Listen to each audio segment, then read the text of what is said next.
मालेगाव जन्मदाखला घोटाळा प्रकरणात नायब तहसीलदार आणि त्यांच्या पत्नीच्या अडचणीत वाढ।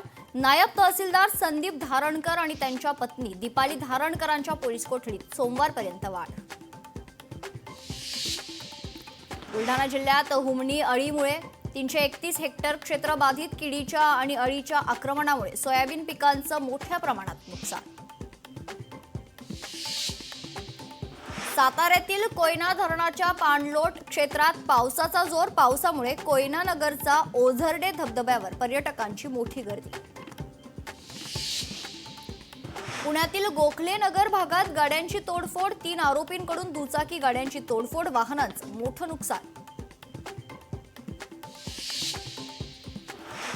कल्याणमध्ये डीसीपी स्क्वॉडची मोठी कारवाई करत 22 लाखांचे एमडी ड्रग्ज जप्त करून 2 जणांना बेड्या ठोकण्यात आल्यात।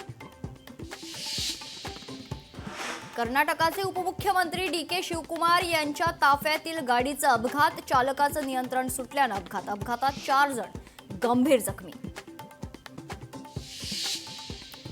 ग्रेटर नोएडातील शारदा युनिव्हर्सिटीमधील गर्ल्स हॉस्टेलमध्ये विद्यार्थिनीची आत्महत्या। 21 वर्षीय विद्यार्थिनीनं घेतला गळफास। आत्महत्या प्रकरणी 2 प्राध्यापकांना अटक। दहशत माजवणाऱ्या 3 आरोपींची पोलिसांकडून धिंड। अकोला पोलिसांकडून आरोपींची धिंड काढण्यात आली।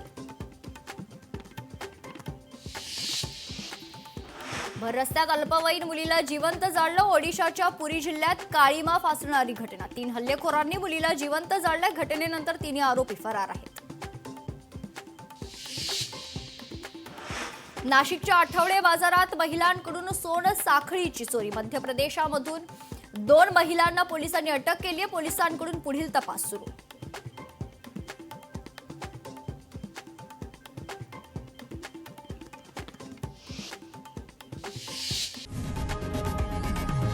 लोकशाही मराठी ऐका, पहा, जागरूक रहा।